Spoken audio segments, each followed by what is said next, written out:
সবাইকে নমস্কার।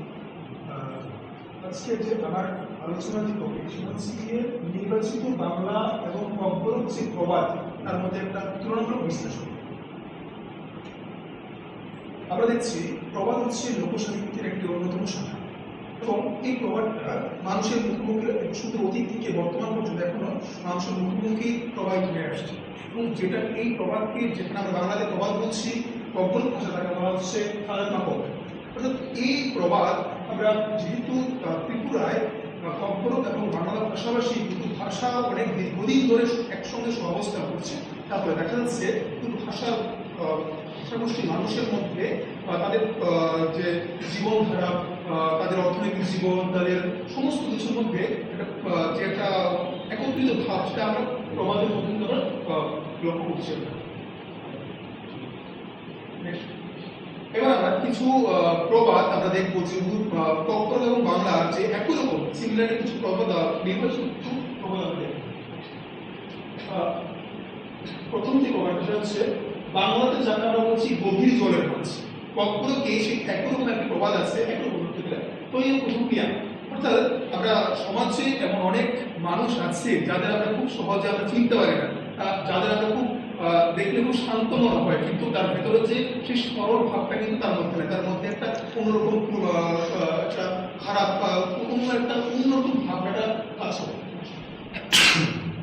তারপরে আরেকটি প্রবাদ আছে বাংলাতে মাসি কোনো পিসি কোনো মায়ের সমান নাই। কব্বরকে সিমিলারলি একটি প্রবাদ আছে তয়পান হিন্দি বিপান হিন্দি আম খাইলে অঙ্গা। অর্থাৎ সমাজে মাসি এবং পিসি তার জায়গাতে ঠিক এবং তারা কখনোই মায়ের জায়গা নিতে পারে না। ঠিক তেমনি কব্বরক ভাষাও কিন্তু তারা কব্বরক ভাষার মানুষও এই যে ভাবনাটাকে তারা কিন্তু বিশ্বাস করে। তারপরে বাংলাতে একটি প্রবাদ আছে রথ দেখা কলা আছে। কব্বরক ভাষায় সিমিলারলি একটা প্রবাদ আছে তৈমা নয়তো রেকগনাইজ করে। অর্থাৎ আমরা দেখি গ্রামাঞ্চলে বিভিন্ন মেলা, সেখানে মেলার মধ্যে মানুষরা একসঙ্গে মেলা উপভোগ করছে, তার সঙ্গে বিভিন্ন রকমের ব্যবসা হচ্ছে।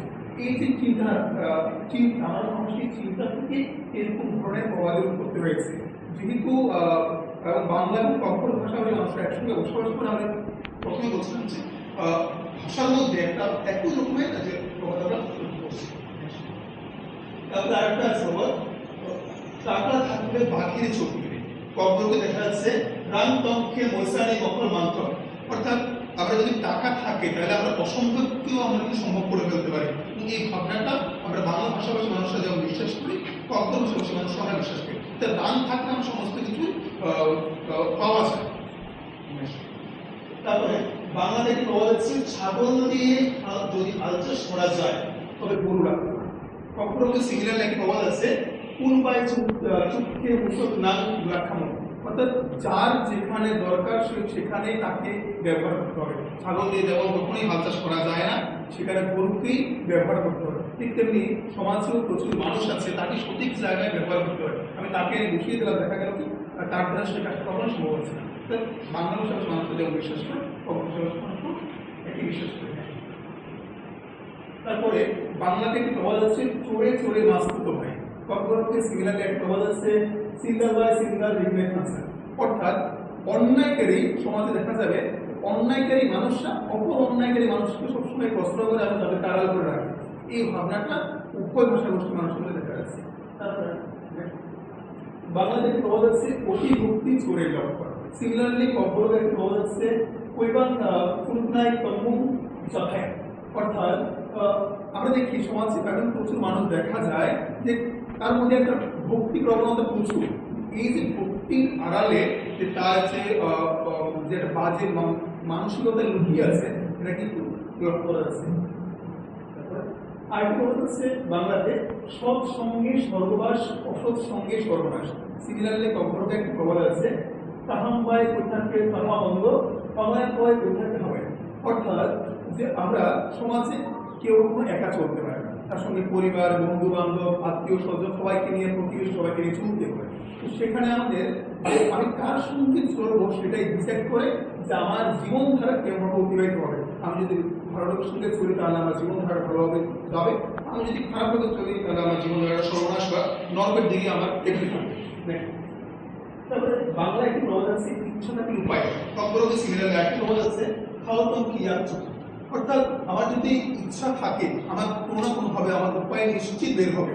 যদি আমার ইচ্ছা না থাকে, আমার যে কোনো আমার যদি স্টুডেন্ট হই তাহলে আমার পড়াশোনা যদি আমার ইচ্ছা না থাকে তাহলে কখনো আমি পাস করতে পারবো না। যতই আমি সরস্বতী ফাইভ করে থাকি বা আমার যে গুরু তার ফাইভ করে থাকি। আরেকটি প্রবাদ আছে বাংলাতে, কান টানলে মাথা আসে। সিমিলারলি কব্বক একটি প্রবাদ আছে, কুঞ্জ রক্ষে বক্রক পায়। সমাজে দেখা যায় এটা বিশেষ ভাবে যে সমাজে যারা মানে অসৎ ব্যক্তি আছে তাদেরকে যখন আমরা পুলিশ বা বিভিন্ন মানুষ বা যখন তারা ধরে তখন প্রথমে আমরা যারা খুব মাথা তারা ধরতে পারি না, তখন যখন একটা সূত্র ধরনের মাছ যদি আমরা ধরতে পারি তাকে দেখিয়ে আমার সমাজে আসল মাথা তাকে আমরা বের করতে পারি। নেক্সট, তারপরে বাংলাতে একটি প্রবাদ আছে, দিনারে দিন খায়। কখনো সিমিলার একটি প্রবাদ আছে, তিনি চাঁদকে কইরই। অর্থাৎ এটার সঙ্গে একটা অর্থনৈতিক প্রভাব যেন জড়িয়ে থাকে, যে আমরা ত্রিপুরায় বেশিরভাগ মানুষই কৃষিকাজ চাষবাসের সঙ্গে জড়িত। আমার মনে হচ্ছে সেই সব ভাবনা থেকে সমাজে অর্থনৈতিক একটা দুরবস্থা থেকে ভাবনা থেকে সমস্ত প্রভাবগুলো করতে পেরেছে। তারপর বাংলাদেশ একটি প্রবাদ আছে, পান্না দিয়ে কাটা পড়েছে। কখনো সিমিলার একটি প্রবাদ আছে, চর বা চর পিসার। অর্থাৎ আমি কোনো অসৎ ব্যক্তি বা কোনো একটা ওই মানসিকতার মানুষ যদি ধরতে হয় আমি সরলতা দিয়ে তাকে ধরতে পারবো না, তার বুদ্ধি দিয়েই তাকে ধরতে হবে। ঠিক যেমন আমাদের হাতে কাটা পড়লে সেফটি পিন দিয়ে তাকে তুলতে হয়। বাংলাদেশ প্রবাদ আছে, দেয়াল বানাচ্ছে, কব্বক একটি প্রবাদ আছে, দেয়াল দিব কুঞ্জতঙ্গ। অর্থাৎ আমরা যখন কোনো যখন কথা বলি তখন আমরা দেখি যে এই ভাবনাটা যেমন ওই যার বিরুদ্ধে কথা বলছে তার কানে গিয়ে কোনো পৌঁছতে পারে কিনা কোনোভাবে। নেক্সট, আরেকটি প্রবাদ আছে বাংলাতে, নাচতে নাচতে উঠুন বাধা। কব্বক সেম আরেকটি প্রবাদ আছে, মানে এটা সিমিলারলি মশানারা রংখাকে নকলা কপই। যে আমরা অনেক সময় বলি যে যদি সে না পারে সে বিভিন্ন রকমের অজুহাত দেয়, যে আমি এর জন্য পারছি না ওর জন্য পারছি না, কিন্তু আসলে যে তার ভেতরে যে কোনো রকমের গলতি আছে, তার ভিতরে যে মেন সমস্যা, এটা হচ্ছে এই প্রবাদটির মূল বিষয়। অর্থাৎ আমরা বাংলা এবং কব্বকের যে প্রবাদগুলো যদি দেখি আমরা দেখবো তার মধ্যে একটা জীবনধারা বা সিমিলারলি জীবনধারা কিন্তু লুকিয়ে আছে। থ্যাংক ইউ, ধন্যবাদ।